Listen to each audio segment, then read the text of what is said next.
سيدنا ومولانا محمد وعلى آله وأصحابه أجمعين ومن تبعهم بإحسان إلى يوم الدين. أما بعد فقد قال الله سبحانه وتعالى في القرآن المجيد والفرقان الحميد: أعوذ بالله من الشيطان الرجيم. بسم الله الرحمن الرحيم. إن الله وملائكته يصلون على النبي يا أيها الذين آمنوا صلوا عليه وسلموا تسليما.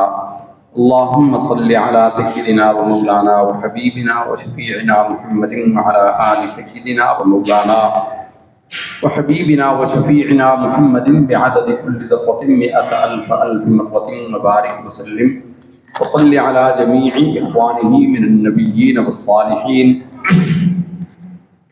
مولاي صل وسلم دائما أبدا على حبيبك خير الخلق كلهم والحبيب الذي ترجى شفاعته لكل هول من الأهوال المقتحم.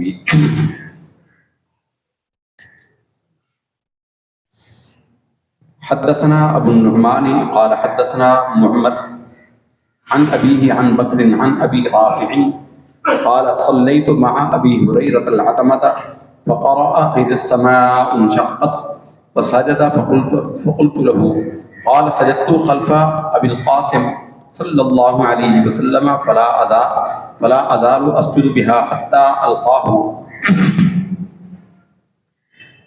بخاری شریف ہے، کتاب الاذان ہے اور باب صفت الصلاۃ، نماز پڑھنے کی طریقے، نماز پڑھنے کی صفتیں.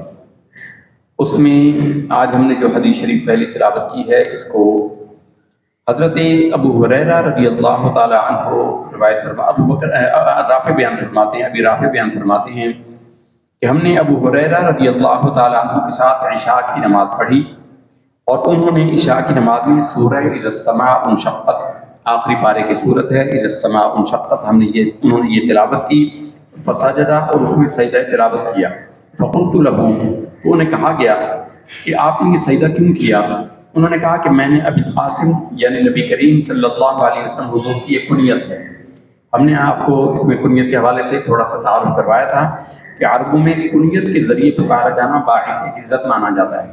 رسول اللہ صلی اللہ علیہ وسلم کے بڑے صاحبزادے کا نام قاسم تھا، تو آپ صلی اللہ علیہ وسلم ان کی کنیت اختیار فرماتے تھے یعنی ابو القاسم. تو فرماتے ہیں کہ میں نے رسول اللہ صلی اللہ علیہ وسلم کی طرف کے پیچھے نماز پڑھی تھی اور میں سجدہ کرتا رہوں گا جب بھی اس کو پڑھوں، یہاں تک کہ میں حضور سے ملاقات کر لوں گا، یعنی وفات کے بعد حضور کی بارگاہ میں پہنچ جاؤں گا. اصل میں سورہ السماء قرآن مجید میں 14 سجود تلاوت ہیں، سارے کے سارے متفق علیہ ہیں سوائے کہ 17ویں پارے کے آخری صفحے پر ایک سجدہ ہے جس میں یا ایھا الذین آمنوا ارکعوا واسجدوا واعبدوا ربکم وافعلوا الخیر لعلکم تفلحون، یہ صرف امام شافعی کے یہاں سجدہ ہے. باقی 13 سجدوں میں یہ امام ابو حنیفہ کی موافقت کرتے ہیں، اس میں اختلاف کرتے ہیں، اور امام ابو حنیفہ اور احناف کے یہاں 17ویں پارے کے درمیان میں ایک سجدہ ہے، وہ سجدہ تلاوت مانا جاتا ہے. سجدہ تلاوت کی شرعی حیثیت جو ہے احناف کے ہاں واجب ہے، لازمی ہے. اور واجب کے بارے میں ہم نے یہ بیان کیا تھا، عمل کے اعتبار سے واجب جو ہوتا ہے یہ فرض ہوتا ہے، بے اعتبار عمل یہ واجب جو ہوتا ہے فرض ہوتا ہے، یعنی لازمی ہوتا ہے. حکماً فرض یعنی واجب ہے، کیونکہ اس کو حضور نے فرض نہیں کہا تو کوئی جرت نہیں کرتا، لیکن آپ صلی اللہ علیہ وسلم نے اس پر مداومت کی، حضور نے ہمیشہ کیا، اس لیے اس کو واجب کہا گیا ہے. سجدہ تلاوت واجب ہے. اور سورہ انشقاق کے اندر السماء انشقت میں جب آسمان پھٹ جائے گا تو اس صورت کی آخری 2 آیتوں سے پہلے جو ہے وہ ایک سجدہ ہے جس میں سجدہ تلاوت کیا جاتا ہے. امام مالک رحمۃ اللہ تعالی علیہ کے ہاں یہ سجدہ تلاوت نہیں ہے، لیکن ان کی یہ حدیث شریف ان کے موقف کے خلاف ہے، اس لیے ان کا موقف پیچھے رہ جائے گا اور حدیث شریف آگے ہوگی. اور یہ سجدہ تلاوت واجبات ہوتی ہے، لیکن واجبات قرات ہیں. واجبات قرات کا مطلب یہ ہوتا ہے کہ قرات اگر کوئی بندہ کرے تو یا سنے، براہ راست قرات کرے یا سنے تو اس پر سجدہ تلاوت کرنا واجب ہوگا. اگر اسے پتہ چل گیا، اگر پتہ نہیں چلا تو جو قرات کر رہا ہے اس کو چاہیے کہ وہ بتا دے. نمازوں کے اندر فرض نمازوں میں ہمارے ہاں اس کا منع کیا جاتا ہے، فقہا منع کرتے ہیں کہ اس سے ایسی صورتیں نہ پڑھی جائیں جس میں سجدہ تلاوت آتا ہو. اس کی وجہ یہ ہے کہ نمازیوں کو پیچھے پتہ نہیں ہوگا اور وہ آپ اللہ اکبر کہہ کے سجدے میں چلے جائیں گے امام صاحب، اور مقتدی جو ہیں وہ رکوع میں چلے جائیں گے، تو اس سے ان کی نماز میں حرج واقع ہوگا۔ حضور کے زمانے میں تو ایسا تھا نہیں، سرکار کو لوگ دیکھ رہے ہوتے تھے، نمازی اتنے زیادہ نہیں ہوتے تھے، اور دوسرے قرآن مجید سبھی پڑھے ہوئے ہوتے تھے۔ ہمارے ہاں لوگوں کو پتہ نہیں ہوتا، اس لیے عام قرات میں نہیں پڑھا جاتا، یعنی ایسی صورتیں نہیں پڑھی جاتی۔ لیکن تراویح کے اندر آپ جانتے ہیں کہ حافظ صاحب بتا دیا کرتے ہیں کہ پہلی رکعت میں یا دوسری رکعت میں سجدہ تلاوت ہوگا، وہ لوگوں کو پتہ ہوتا ہے، پھر وہ لوگ سجدہ کر لیتے ہیں۔ تو نماز کے اندر سجدہ تلاوت جو ہے وہ اسی آیت پر کیا جاتا ہے، لیکن اگر اس آیت پر امام صاحب کرنا بھول جائیں تو 3 آیتوں تک کی گنجائش ہوتی ہے، یعنی اس کے بعد میں 3 آیتوں تک اگر وہ کر لے تو بھی سجدہ تلاوت ہوگا۔ اور اگر سجدہ تلاوت کی آیت پڑھتے ہوئے اسی وقت سجدہ رکوع کر لیا جائے تو وہ بھی، اور نیت ہو امام صاحب کی سجدے کی، اور اس میں رکوع کر لے تو بھی وہ رکوع سجدے کے قائم مقام ہوگا اور ان کا وہ سجدہ تلاوت شمار ہوگا۔ لیکن اگر کوئی بھول جائے، نماز کے اندر سورت پڑھی یا امام صاحب نے پڑھی اور امام صاحب بھی بھول گئے اور مقتدی بھی بھول گئے، مقتدی تو ظاہر الگ نہیں کریں گے، اگر وہ سجدہ تلاوت بھول گیا تو وہ سجدہ تلاوت اس کی قضا نہیں ہوتی، اس کی قضا نہیں ہوتی، اس کے لیے پھر استغفار ہی ہے، وہ استغفار ہی کرے گا، توبہ کرے گا۔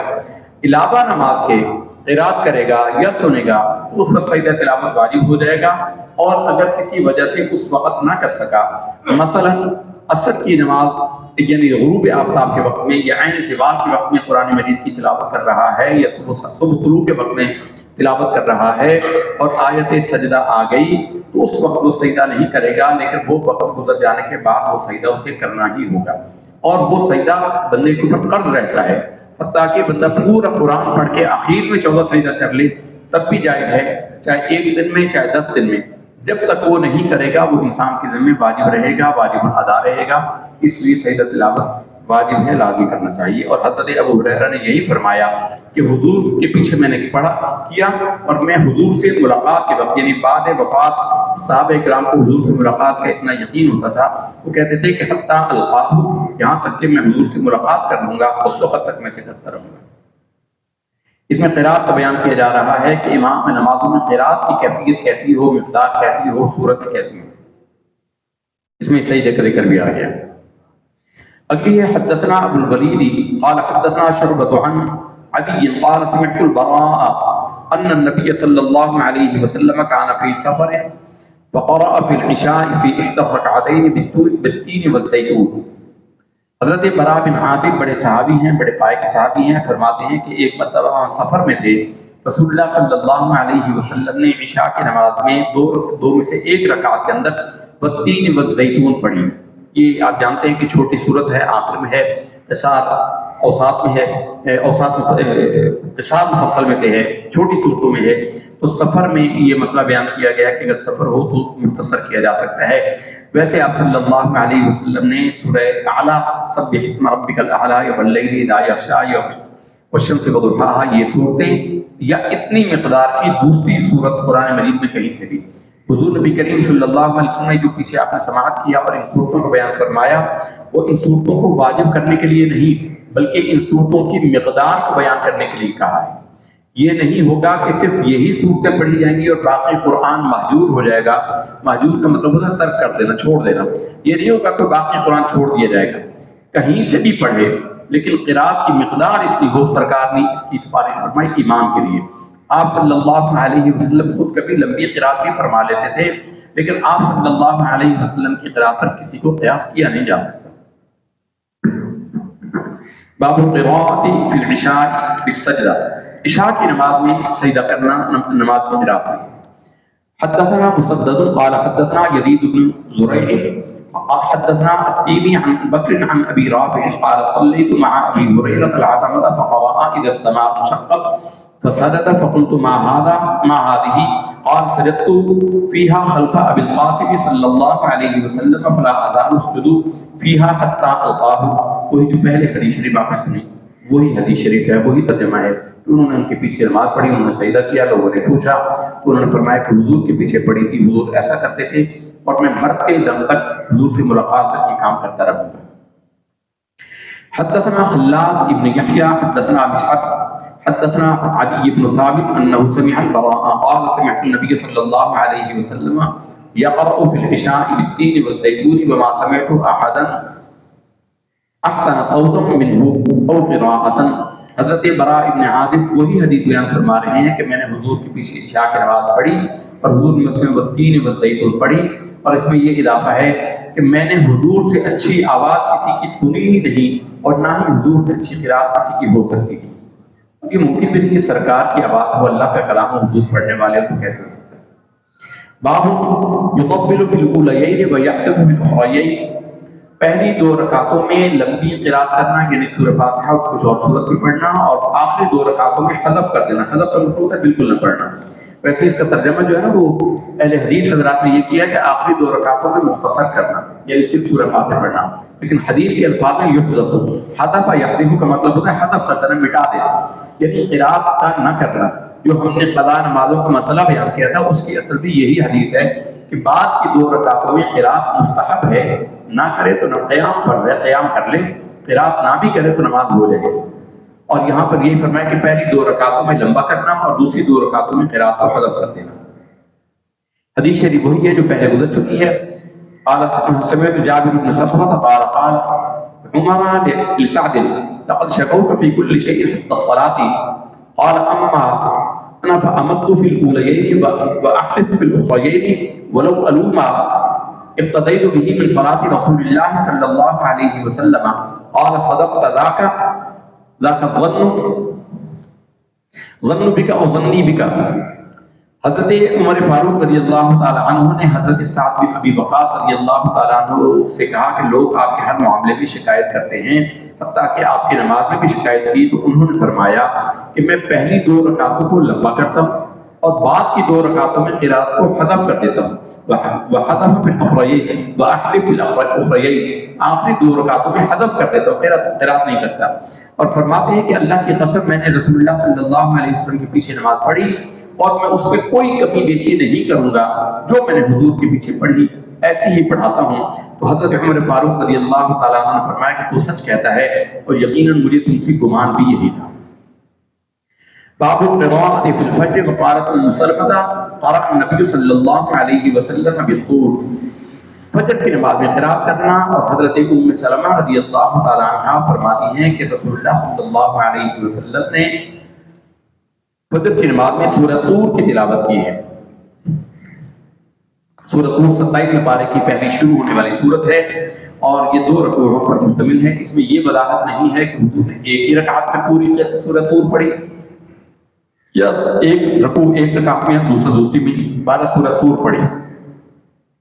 حدثنا آدم قال حدثنا شعبة قال حدثنا سيار بن سلامة قال دخلت انا وابي على ابي بكر الاسلمي فسالناه عن وقت الصلوات فقال كان النبي صلى الله عليه وسلم يصلي الظهر حين تزول الشمس والعصر ويرجع الرجل الى اقصى المدينه والشمس حيه ونسيت ما قال في المغرب ولا يبالي بتاخير العشاء الى ثلث الليل ولا يحب النوم قبلها ولا احدث بعدها ويصلي الصبح فينصرف الرجل فيعرف جلسه وكان يقرأ في الركعتين او احداهما ما بين 60 الى 100. حضرت ابو برزہ اسلمی رضی اللہ تعالیٰ عنہ سے لوگوں نے پوچھا نمازوں کے اوقات کے بارے میں، تو انہوں نے بیان کیا کہ رسول اللہ صلی اللہ علیہ وسلم زوال کے وقت کے بعد ظہر پڑھتے تھے اور عصر اس وقت پڑھتے تھے کہ عصر پڑھنے کے بعد بندہ مدینہ طیبہ کے کنارے تک جاتا اور واپس آتا تھا تو سورج ابھی زندہ ہوتا تھا یعنی چمک رہا ہوتا تھا. اور وہ کہتے ہیں کہ میں بھول گیا کہ انہوں نے مغرب کے بارے میں کیا فرمایا، اور فرمایا کہ حضور عشاء کی نماز کو تہائی رات تک تاخیر کرنے میں کوئی حرج نہیں سمجھتے تھے، یعنی لوگوں کے اکٹھا ہونے پر ہوتا تھا. اگر تہائی رات تک اکٹھے ہوتے تو حضور ان کا انتظار فرما لیتے تھے. اور آپ صلی اللہ علیہ وسلم عشاء سے پہلے سونے کو پسند نہیں فرماتے تھے اور نہ عشاء کی نماز باتیں کرنے کو پسند فرماتے تھے. ظاہر ہے کہ عشاء کے بعد باتیں کریں گے تو فجر کی نماز کا اندیشہ ہوتا ہے کہ خراب ہو جائے. اور یصلی الصبح، اور صبح کی نماز ایسے وقت میں پڑھتے تھے کہ کوئی شخص جو ہے وہ جب واپس جاتا تھا تو اپنے پاس بیٹھے ہوئے شخص کو اچھے طریقے سے پہچان لیتا تھا کہ کون ہے، یہ نہیں دل خوب چڑھے ہوئے روشن پڑھتے تھے. وَكَانَ يَقْرَأُ فِي الرَّكْعَتَيْنِ أَوْ إِحْدَاهُمَا، کبھی کبھی آپ صلی اللہ علیہ وسلم 2 رکعتوں میں اور کبھی ایک میں 60 سے لے کر 100 آیتوں تک کی تلاوت کیا کرتے تھے درمیانے درجے پر.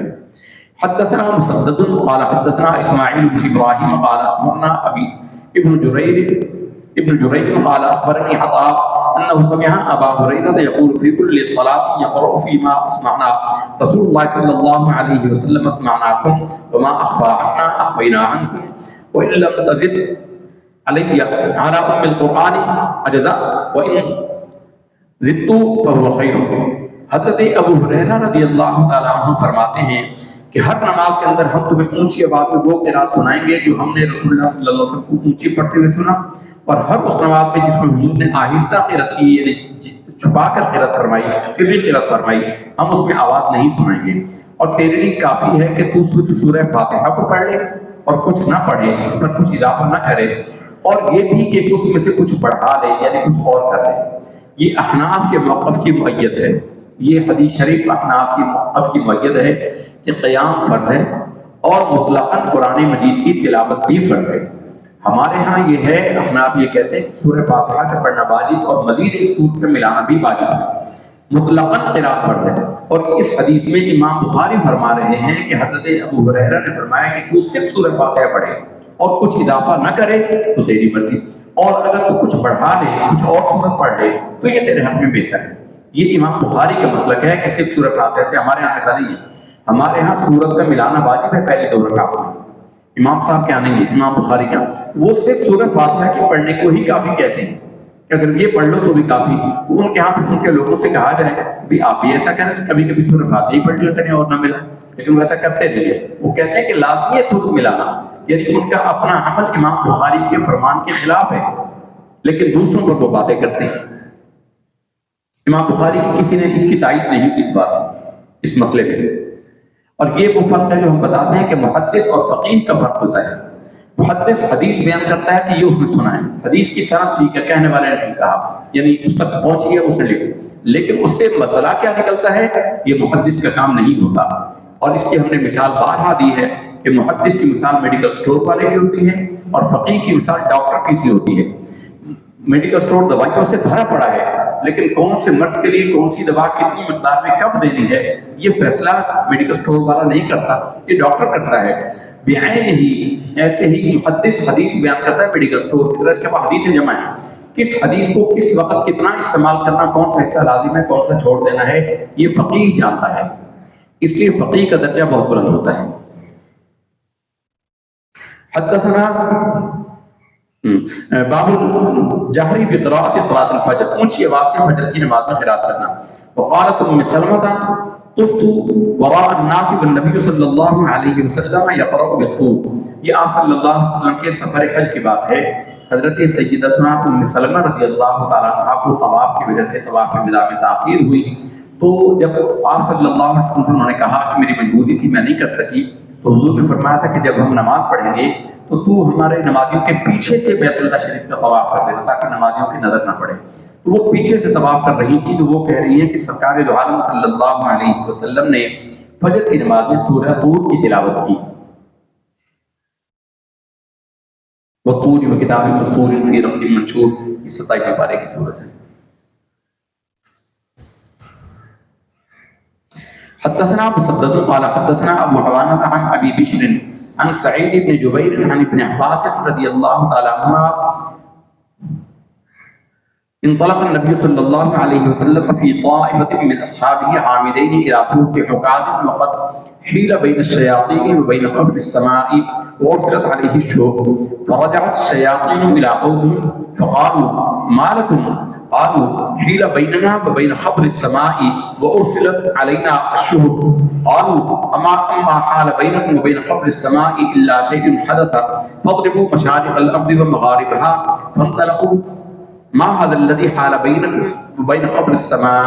فانصرف اولئك الذين توجهوا نحو تهامة إلى النبي صلى الله عليه وسلم وهو بنخلة عامدين إلى سوق عكاظ وهو يصلي بأصحابه صلاة الفجر. فلما سمعوا القرآن استمعوا له فقالوا هذا والله الذي حال بيننا وبين خبر السماء. فهنالك حين رجعوا إلى قومهم حتى أن قالوا يا قومنا إنا سمعنا قرآنا عجبا يهدي إلى الرشد فآمنا به ولن نشرك بربنا أحدا.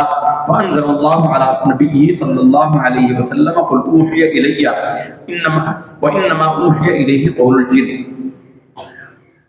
فجر کی نماز میں اونچی آواز کی قرات کا بیان ہو رہا ہے، قرات کرنے کا، اور اس میں حضرت عبداللہ بن عباس رضی اللہ تعالیٰ عنہ فرماتے ہیں کہ ایک مرتبہ سرکار دو عالم صلی اللہ علیہ وسلم اپنے صحابہ کرام کے ساتھ مکہ مکرمہ سے باہر نکلے، اور آپ عکاظ کے اندر ایک نخلستان تھا، چھوٹا سا باغیچہ تھا، آپ صلی اللہ علیہ وسلم نے وہاں آپ کو اپنے صحابہ کے ساتھ آپ نے نماز پڑھی۔ اس وقت جنات جو ہیں وہ چاروں طرف پھیلے ہوئے تھے، اور انہوں نے آسمانوں سے جانے کے لیے خبریں تلاش کرنے کی کوشش کی۔ جنات آپ کو بیان کیا گیا ہے شیطان کی اولاد ہیں، اور یہ شیطان آسمانوں میں رہا کرتا تھا، پھر اس کو نکال دیا گیا۔ پھر یہ کیونکہ فرشتوں سے ان کی دعا سلام ہوتی تھی، تو یہ آسمانوں میں کبھی کبھی چلے جاتے تھے، اور چلے جا کر وہاں سے خبریں لے آتے تھے، جو فرشتوں کے ذمے اللہ رب العزت کام لگاتا تھا مخلوق کے، کہ فلاں کی موت ہے، فلاں کو رزق دینا ہے، فلاں سے نہیں ہے، فلاں کے یہ معاملہ، فلاں بیمار، فلاں ٹھیک ہوگا نہیں ہوگا، جو فرشتے کام تفویض کیے جاتے تھے وہ کرتے تھے۔ تو یہ سن لیتے تھے ان باتوں کو، اور آ کر اپنے جو ان کے موکلین ہوتے تھے، یہ ان کے اساتذہ ہوتے تھے، بڑے جن ہوتے تھے، ان کو آ کر بتاتے تھے۔ رسول اللہ صلی اللہ علیہ وسلم کے بعد یہ دروازے ان پر بند کر دیے گئے، اور ان کے لیے اللہ تعالیٰ نے آسمان سے شہاب ثاقب کا ایک حفاظتی حصار قائم فرما دیا۔ شہاب ثاقب کہتے ہیں ٹوٹے ہوئے ستارے جو ہم آسمانوں سے دیکھتے ہیں، سائنس تو کہتی ہے کہ وہ جڑتے ہیں، لیکن اس کا فاعل حقیقی ہوتا ہے، وہ اللہ تعالیٰ ہے۔ تو جب یہ آسمانوں پر جاتے تھے ان کو مارے جاتے تھے۔ تو اسی طرح جنات کے اقامات اس علاقے میں یہ وقت حضور کی ولادت طیبہ کے وقت بھی ہوا، لیکن ہر جگہ پر یہ نہیں ہوا تھا۔ یہ اس قوم کو پہلی دفعہ واسطہ پیش آیا۔ تو سرکار دو عالم صلی اللہ علیہ وسلم نماز پڑھا رہے تھے، تو یہ جب جا رہے تھے تو ان کو آسمانوں پر نہیں جانے دیا گیا، اور ان پر شہاب ثاقب پھینکے گئے۔ شہاب کہتے ہیں شعلے کو، شہاب ثاقب ستاروں کے، ثاقب کہتے ہیں چمکتے ہوئے شعلے مارے جاتے ہیں۔ تو ان کو آسمانوں پر جانے سے روکا گیا، جہاں سے جاتے تھے ان پر آگ کے گولے پھینکے جاتے تھے۔ تو انہوں نے یہ واپس آئے اور انہوں نے کہا کہ کیا ہو گیا، ہمارے اور آسمان کی خبروں کے درمیان یہ رکاوٹ کیسے آ گئی؟ ایک دوسرے سے سب نے کہا میں بھی جانے لگا، وہ نے کہا میں نے بھی جانے لگا۔ تو ان سب نے بھی اپنی قوم کے پاس واپس آئے، جو ان کا گرو ہوگا، بڑا ہوگا، اس کے پاس ہی گئے اور اس کو کہا کہ بھئی یہ معاملہ ہے، ہمیں تو آسمانوں پر نہیں جانے دیا جا رہا۔ انہوں نے کہا کہ تم زمین کی طرفوں میں گھوم جاؤ اور معلوم کرو کہ کیا عظیم واقعہ پیش آیا، یقیناً کوئی نئی بات پیش آئی ہے جس کے سبب سے یہ ہوا۔ چنانچہ وہ جنات گھومتے گھماتے اس وادی عکاظ میں پہنچے، نخلا وادی نخلا کے اندر عکاظ ایک جگہ ہے۔ عکاظ عربوں کے اندر ایک بہت مشہور میلہ لگا کرتا تھا، مکہ مکرمہ سے 3 دن کی مسافت پر، اور طائف کے قریب تھا، طائف سے 15 میل پہلے، مکہ سے طائف جاتے ہوئے 15 میل پہلے عکاظ کے میدان پر۔ عکس کا لفظی معنی ہوتا ہے جمنا، ٹھہر جانا، کیونکہ عرب یہاں پر 20 دن بروایت دیگر 1 مہینہ آ کر قیام کیا کرتے تھے، اپنے ممبر لگاتے تھے، سالانہ میلہ ہوتا تھا، اس میں ناچ گانا بھی ہوتا تھا، شعر و شاعری بھی ہوتی تھی، شراب بھی پی جاتی تھی، پہلوانی بھی ہوتی تھی، تیر اندازی بھی ہوتے تھے، بہت سارے کام ہوتے تھے، مہینے کا میلہ ہوتا تھا۔ عربوں کا یہ بہت مشہور میلہ تھا عکاظ کے میدان پر مکہ والوں کے لیے۔ مدینہ والوں کا بدر میں ہوتا تھا، میدان بدر جہاں جنگ لڑی گئی۔ تو آپ صلی اللہ علیہ وسلم یہاں پر گئے تھے اپنے صحابہ کے ساتھ تبلیغ کے لیے، آپ جاتے رہتے تھے، تو نماز کا وقت ہوا تو حضور نے پڑھائی۔ اب یہ جب جنات جانے لگے ان کو روکا گیا، پھر ان کے سردار نے کہا کہ تم گھوم پھر کر آؤ۔ اب جب وہ حضور نبی کریم صلی اللہ علیہ وسلم کے پاس پہنچے تو آپ صلی اللہ علیہ وسلم کے پاس وہ پہنچے تو انہوں نے حضور سے قرآن مجید کی تلاوت سنی، نئی بات سنی تھی۔ وہ واپس آئے اور انہوں نے کہا یا قومنا، اے ہماری قوم، انا، ابھی آگے قرآن مجید کی آیت ہے سورہ جن کی، انا سمعنا قرآن عجبا، ہم نے ایک عجیب قرآن سنا ہے، یہدی الی الرشد، جو ہدایت کی طرف راستہ دکھاتا ہے، فآمنا بہ، تو اے ہماری قوم، ہمیں تو وہ کلام اتنا اچھا لگا کہ ہم اس پر ایمان لے آئے، ولن نشرک بربنا احدا، ہم اپنے رب کے ساتھ اب کسی کو شریک نہیں ٹھہراتے۔ فانزل اللہ علی نبیہ، اس سے امام صاحب نے یہ دلیل دی کہ سرکار دو عالم صلی اللہ علیہ وسلم کی قرات کو ان جنات میں سنا ہے۔ فانزل اللہ علی نبیہ، اللہ نے اپنے نبی صلی اللہ علیہ وسلم پر نازل کی یہ آیت، قل، تم فرما دو، اوحی الیہ، میری طرف یہ وحی کی گئی، وانما اوحی الیہ قول الجن، اور وہ جو جن کا کلام تھا اللہ نے اپنے حبیب صلی اللہ علیہ وسلم کی طرف اس کو وحی کیا۔ یعنی جنات نے جو آپس میں مکالمے کیے تھے، نبی کریم صلی اللہ علیہ وسلم کو بذریعہ وحی اللہ نے بیان فرمائے کہ وہ جنات آپس میں یہ کلام کر رہے ہیں اور وہ ایمان لے آئے۔ تو جنات میں مومن بھی ہیں، جنات کے کافر بھی ہیں۔ جنات کے لیے موت بھی ہے، ایسے ہی موت ہوگی لیکن ان کو مٹا دیا جائے گا۔ جنات کے لیے عذاب تو ہے جس نے گناہ کیے ہوں گے، جس نے کفر یا شرک کیا ہوگا، ان کے لیے عذاب ہے، لیکن جنات کے لیے جنت نہیں ہے۔ جنات کے لیے آخری ان کے لیے عذاب یہی ہے، ان کے لیے نجات سے، عذاب سے بچنا۔ ان کو کہہ دیا جائے گا جانوروں کی طرح کہ مر کے مٹی ہو جاؤ، یہ مر کے مٹی ہو جائیں گے، ان کو جنت میں نہیں جانے دیا جائے گا۔ جنت صرف مسلمانوں کے لیے اور انسانوں کے لیے۔ حدثنا مسدد حدثنا اسماعیل قال حدثنا ایوب عن اکرمہ عن ابن عباس رضی اللہ تعالی عنہ قال قرأ النبي صلی اللہ علیہ وسلم فيما امروا سكت فيما امروا ما كان ربك نسيا ولقد كان لكم في رسول الله اسوة حسنة۔ حضرت عبداللہ ابن عباس رضی اللہ تعالیٰ عنہ فرماتے ہیں کہ ہم وہی قرأت کرتے ہیں رسول اللہ صلی اللہ علیہ وسلم وہی قرأت کی جہاں اللہ نے انہیں حکم فرمایا، اور ہم وہی قرأت کرتے ہیں جہاں حضور نے قرأت فرمائی، اور ہم وہی خاموش ہوتے ہیں جہاں ہمیں خاموش ہونے کا رب نے حکم دیا۔ اور آگے انہوں نے قرآن مجید کی آیت پڑھی وما كان ربك نسيا، کہ جو قرأت کرنا آپ نے چھوڑ دیا، اللہ نے اس کا بیان کرنا اللہ بھولا نہیں۔ وما كان ربك نسيا، اے حبیب صلی اللہ علیہ وسلم آپ کا رب اس کو بیان کرنا بھولا نہیں ہے، اللہ نے تمہارے لیے آسانی کے لیے چھوڑ دیا۔ اور آگے انہوں نے قرآن مجید کی آیت پڑھی لقد كان لكم في رسول الله اسوة حسنة، ایمان والوں کے لیے رسول اللہ صلی اللہ علیہ وسلم کی حیات طیبہ میں بہترین نمونہ ہے۔ ويذكر عن عبد الله بن السائب قال النبي صلی اللہ علیہ وسلم المؤمنون في الصبح۔ عبداللہ بن سائب رضی اللہ عنہ باب الجمع بین السورتین فی رکعت والقراءة بالخواتیم وبسورة قبل سورة۔ یہ اگلا باب امام صاحب نے باندھا ہے، یہ عنوان میں ہم اس کا ترجمہ کر کے بتا رہے ہیں کہ امام کے لیے نماز میں قراءت کرنا کیسا ہے۔ تو اس میں وہ امام صاحب یہ فرما رہے ہیں کہ امام کو چاہیے کہ قراءت کرے تو 2 صورتیں بھی ملا سکتا ہے، ایک رکعت میں 2 صورتیں بھی ملا سکتا ہے، ایک پوری صورت بھی پڑھ سکتا ہے، ایک صورت کا اگلا پہلا حصہ بھی پڑھ سکتا ہے، ایک صورت کا پچھلا حصہ بھی پڑھ سکتا ہے، ایک صورت کا کچھ حصہ پڑھ کر آخری سپارے کی چھوٹی صورتوں میں سے کوئی پوری صورت بھی پڑھ سکتا ہے۔ بلکہ اس میں تو یہ بھی بیان کیا گیا ہے کہ کبھی پہلے جو آگے والی صورتیں ہیں وہ پہلے پڑھ لے، اور بعد والی صورتیں یعنی پہلے والی صورتیں بعد کی رکعت میں پڑھیں۔ یہ مکروہ قرات ہے۔ مثلا ہم اب آپ کو سمجھانے کے لیے بتا رہے ہیں، ایک بندے نے پہلی رکعت میں سورہ کافرون کی تلاوت کر دی، قل یا ایھا الکافرون تلاوت کر دی، دوسری رکعت میں الم تر کیف فعل ربک باصحاب الفیل پڑھ لی۔ اب یہ اس نے الٹی قرات کی، جان بوجھ کر کرے تو یہ مکروہ ہے اور مکروہ قرات ہے، مکروہ نماز نہیں ہے، اس سے سجدہ صاحب واجب نہیں ہوتا اسی حدیث کی وجہ سے۔ ورنہ عبداللہ بن مسعود رضی اللہ تعالیٰ عنہ نے اس پر بڑی سخت وعید فرمائی ہے۔ انہوں نے فرمایا ہے کہ الٹا قرآن پڑھتا ہے تجھے ڈر نہیں لگتا کہ اللہ تعالیٰ تیرے دل کو الٹا کر دے؟ جان بوجھ کر کسی کو الٹی صورتیں نہیں پڑھنی چاہیے۔ امام صاحب یہاں فرما رہے ہیں کہ پڑھ سکتے ہیں لیکن نہیں پڑھ سکتے۔ عبداللہ بن مسعود نے بڑی سخت وعید بیان فرمائی ہے، اور کوئی صحابی جو وعید بیان فرماتا ہے تو وہ اپنی طرف سے نہیں بیان کرتا، وہ رسول اللہ صلی اللہ علیہ وسلم کی طرف سے بیان کیا جاتا ہے۔ قرآن مجید کے سیکھنے کے لیے آخری پارہ شروع کرایا جاتا ہے چھوٹی صورتوں سے، الم تر سے آخری 10 صورتیں پڑھا دی جاتی ہیں، پھر الٹا قرآن شریف پڑھایا جاتا ہے۔ اس صورتوں کے مختصر ہونے اور بچے کا دل مچاٹ نہ ہو اور بچے کو آسانی سے صورتیں یاد ہو جائیں، اس کے لیے یہ رخصت رکھی گئی ہے، ورنہ قرآن مجید کو الٹا نہیں پڑھنا چاہیے۔ اسی طرح نماز میں بھی الٹی رکعت ترتیب نہیں رکھنی چاہیے۔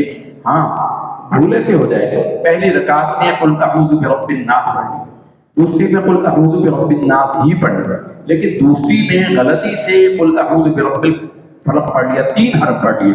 قل اعوذ دونوں کے یکساں ہیں، برب الناس اور برب الفلق، فلق اس نے کہہ دیا، پھر وہ اسی صورت کو پڑھے گا، پھر اس کو چھوڑنا مکروہ ہے۔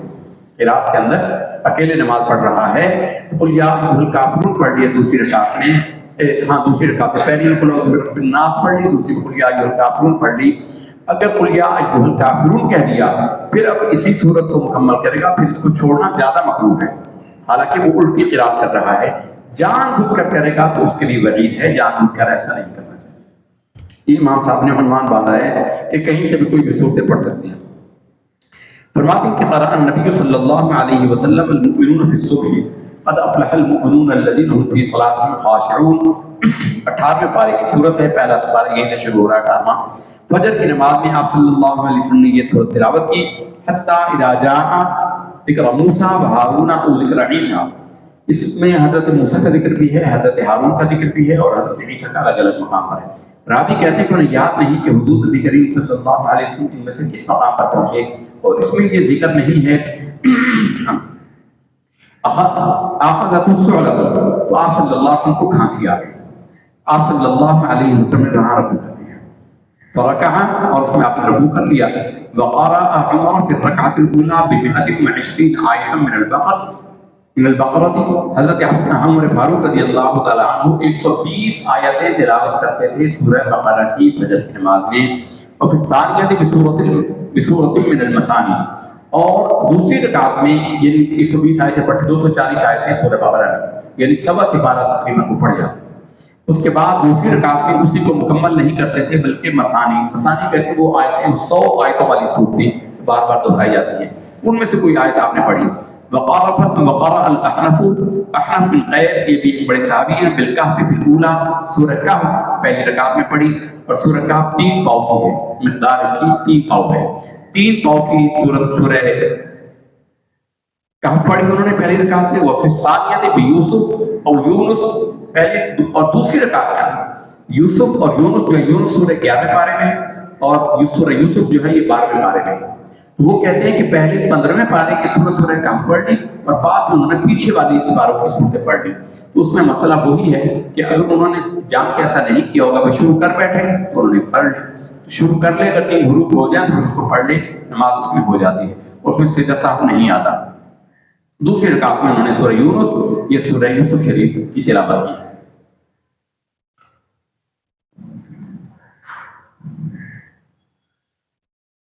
وقال قتادہ فی من یقرأ بسورۃ واحدۃ فی الرکعتین، وہ کہتے ہیں کہ قتادہ رضی اللہ تعالیٰ عنہ ایک ہی رکعت، ایک سورت کو 2 رکعتوں میں پڑھ لیتے تھے، یعنی آدھی ایک رکعت میں آدھی ایک رکعت میں، ایسا بھی پڑھا جا سکتا ہے۔ او یردد سورۃ واحدۃ فی رکعتین، ایک ہی رکعت کے اندر 2 مرتبہ بھی ایک ہی سورت کو پڑھا جا سکتا ہے، اور اس کی عام صورت جو جائز ہے وہ یہی ہے کہ اگر ایک پہلی رکعت میں سورہ ناس کی تلاوت کر لے تو دوسری رکعت میں بھی سورہ ناس ہی کی تلاوت کر لے، یہ اس کی جائز صحیح صورت ہے۔ ورنہ بعض علماء نے یہ بھی کہا کہ پہلی رکعت میں سورہ ناس پڑھ لی تو دوسرے میں الف لام میم ذالک الکتاب پڑھ لی سورہ فاتحہ کے بعد۔ کل کتاب اللہ عز وجل، ساری کی ساری کتاب اللہ عز وجل ہے۔ وقال عبید اللہ عن ثابت عن النبی عن انس رضی اللہ تعالی عنہ کان رجل من الانصار یؤمهم فی مسجد قباء وکان لهما افتتح سورۃ یقرأ لهم في الصلاة من ناء بقراءة افتتح بقول هو الله أحد حتى يفرغوا ثم يقرأ بسورة أخرى معه، وكان يصنع ذلك في كل ركعة، فكلمه أصحابه وقالوا إنك تفتح بهذه السورة لا نرى إنها تجزئك حتى تقرأ بأخرى ما تقرأ بها، وأما أن تدعها فتقرأ أخرى قال ما أنا بتاركها إن أحبكم أن أمكم بذلك فعلت وإن كرهتم تركتم، وكانوا يرون أنهم من أفضلهم وكرهوا أن يؤمهم غيره، فلما أداه النبي صلى الله عليه وسلم أخبروه الخبر فقال يا فلان ما يمنعك أن يفعل ما يأمرك به أصحابك وما يحملك على لزوم بهذه السورة في كل ركعة؟ فقال إني أحبها، قال أحبك إياها أدخلك الجنة۔ یہ بڑی اہم ہے، اس حدیث شریف کا آخری حصہ بڑا اہم ہے ہمارے اعتبار سے بھی، کہ ایک صحابی تھے مسجد قباء کے اندر نماز پڑھایا کرتے تھے۔ یہ وہ صحابی ہیں جن کے ہاں حضور نبی کریم صلی اللہ علیہ وسلم ہجرت کر کے تشریف لے کر گئے تھے، تو انہی کے گھر پہلی مرتبہ آپ نے قیام فرمایا تھا۔ پھر وہاں مسجد قباء بنائی گئی، تو مسجد قباء میں وہ صاحب چونکہ حضور نبی کریم صلی اللہ علیہ وسلم کے میزبان تھے، بڑے شرف والے تھے، ان کو بڑا شرف ملا تھا، تو وہ لوگ ان کے پیچھے نماز پڑھنا پسند کرتے تھے اور وہ لوگوں کو نماز پڑھتے۔ لیکن ان کا ایک طریقہ تھا کہ ہر رکعت کے اندر وہ جو قرات شروع کرتے تھے تو پہلے سورہ فاتحہ کے، اچھا اس میں سورہ فاتحہ کا ذکر نہیں، وہ قل هو اللہ احد ہی پڑھتے تھے، یعنی سورہ فاتحہ بھی نہیں پڑھتے تھے، اس میں سورہ فاتحہ کا بیان نہیں ہے۔ اور اس میں وہ سورہ فاتحہ سورہ اخلاص پڑھتے تھے، قل هو اللہ احد، اور اس کے بعد کوئی اور سورت پڑھتے تھے، مسلسل ایسا کرتے ہیں ہر رکعت کے اندر۔ تو لوگوں نے انہیں کہا کہ حضرت یہ آپ کیا کرتے ہیں کہ آپ ہر رکعت کے اندر سورہ اخلاص پہلے پڑھتے ہیں پھر کوئی اور سورت پڑھتے ہیں، تو اس کو لازم کیوں کیا ہوا ہے؟ آپ اس کو نہ کریں، کوئی اور سورت پڑھ لیا کریں۔ تو انہوں نے کہا کہ میں اس سورت کو نہیں چھوڑوں گا، میں ایسا ہی کروں گا، اگر تم ناپسند کرتے ہو تو میں تمہاری امامت چھوڑ دوں گا، میں امامت چھوڑ دوں گا، لیکن میں اس کو نہیں چھوڑوں گا، میں ہر رکعت میں پہلے سورہ اخلاص ہی پڑھوں گا پھر کوئی اور سورت پڑھوں گا۔ تو لوگوں نے رسول اللہ صلی اللہ علیہ وسلم کی بارگاہ میں ان کی شکایت کی، ان کی خبر پہنچائی کہ یا رسول اللہ کیا کرتے ہیں۔ تو حضور نبی کریم صلی اللہ علیہ وسلم نے ان کو بلوایا اور انہیں کہا کہ اللہ کے بندے تو یہ کیا کرتا ہے، تو اپنے دوستوں کی بات کیوں نہیں مان لیتا، اپنے احباب کی باتوں کو مان کیوں نہیں لیتا؟ تو انہوں نے کہا کہ یا رسول اللہ صلی اللہ علیہ وسلم مجھے اس صورت سے بڑی محبت ہے، مجھے اس صورت سے بڑی محبت ہے، اس لیے اس کی محبت مجھے مجبور کرتی ہے کہ میں اس کو نہ چھوڑوں۔ تو آپ صلی اللہ علیہ وسلم نے اس پر انکار نہیں فرمایا، بلکہ حضور نبی کریم صلی اللہ علیہ وسلم نے ان کو خوشخبری دی کہ اس صورت کی محبت نے تجھے جنت میں داخل کر دیا۔ اس حدیث سے بڑے مسائل بیان ہو گئے۔ ایک مسئلہ تو جو اہل حدیث حضرات کا، غیر مقلدین کا، جو کہتے ہیں کہ سورہ فاتحہ نہ ہو تو نماز ہوتی ہی نہیں ہے، اس صورت میں سورہ فاتحہ کا ذکر ہی نہیں، وہ شروع کرتے تھے قل هو اللہ احد سے۔ اس میں احناف کے موقف کی تائید ہے کہ نماز میں قرآن کا جتنا حصہ تمہیں یاد ہو وہ بات، اچھا پوری بخاری میں اب یہ ختم ہونے والا ہے، آپ نے ایک ہی حدیث پڑھی ہے کہ اس کی نماز نہیں، اس میں سورہ فاتحہ کی تلاوت نہیں کی۔ اب کتنی حدیثیں آئی ہیں جن میں آگے بھی آئیں گی جن میں کسی اور سورت سے ہی شروع کیا گیا، اور یہ صحابی تو مستقل سورہ اخلاص سے ہی شروع کرتے تھے۔ احناف یہی کہتے ہیں کہ قرآن مجید میں اللہ رب العزت نے یہ فرمایا ہے کہ فَقْرَؤُوا مَا تَيَسَّرَ مِنَ الْقُرْآنِ، قرآن مجید میں جو تجھے آسان ہو وہ تو پڑھ لے۔ پھر حدیث میں ہے کہ اس کی صلاۃ، اس کی نماز نہیں، لا صلاۃ من لم یقرأ بفاتحۃ الکتاب، اس کی نماز نہیں جس نے فاتحۃ الکتاب یعنی سورہ فاتحہ نہیں پڑھی۔ تو احناف کہتے تھے کہ حضور کے فرمانے سے یہ واجب ہو گئی، مطلقاً قرات تو فرض ہے، اللہ نے فرض کر دی، سورہ فاتحہ لازم ہو گئی، اس کے ساتھ کچھ اور ملا دی جائے۔ اب یہ صاحب یہ کرتے تھے۔ دوسری بات یہ ہوئی کہ انہوں نے خود ایک عمل جو اللہ اور اللہ کے رسول نے لازم نہیں کیا تھا اور ان کی محبت کی وجہ سے وہ یہ کرتے تھے، تو انہوں نے لازم کر لیا۔ یہ اہل سنت کے معمولات، جو اہل سنت اللہ کے حبیب، وہ اللہ کے کلام کی محبت میں کرتے تھے، اور ہم اللہ کے رسول کی محبت میں جو میلاد کریں یا صلاۃ و سلام پڑھیں، یہ اذان سے پہلے یہ باتیں درود و سلام پڑھیں اور اس کو لازم کر لیں، تو آپ بتائیے کہ کیا اللہ اس سے ناراض ہوگا کہ میرے حبیب سے محبت کیوں کرتے ہو؟ اسی حدیث کی روشنی میں، بخاری شریف کی حدیث ہے کہ وہ انہوں نے لازم کر لیا تھا کہ ہر رکعت کو شروع ہی سورہ اخلاص سے کرتے تھے، پھر کوئی آگے اور پڑھتے تھے۔ دوسری رکعت میں بھی ایسے ہی کرتے تھے، جو رکعت تلاوت کچھ کرتے تو پہلے سورہ اخلاص پڑھتے تھے پھر کوئی اور وہ حضور کو بتا رہے ہیں۔ حضور نے فرمایا کہ تو کیوں نہیں مانتا لوگوں کی بات؟ انہوں نے کہا یا رسول اللہ مجھے اس سورت کی محبت نے مجبور کیا ہے، اس صورت کی محبت نے مجبور کیا، اور حضور نے اس کو خوشخبری دی۔ حضور نے یہ نہیں کہا کہ یہ تو نے بدعت شروع کر دی، تو نے ایک نیا کام شروع کر دیا، میں نے نہیں کہا۔ حضور نے فرمایا کہ اس صورت کی محبت نے تجھے جنت میں داخل کر دیا۔ تو اہل سنت کے جو معمولات ہیں، آج لوگ اس پر باتیں کرتے ہیں کہ لوگ نے خود لازم کر لیا، کبھی کہتے ہیں تاریخ لازم کر لی، کبھی کہتے ہیں فلاں کر لیا، کبھی کہتے ہیں فلاں کر لیا۔ اس صحابی کی اس حدیث شریف کے بارے میں کیا حکم لگائیں گے؟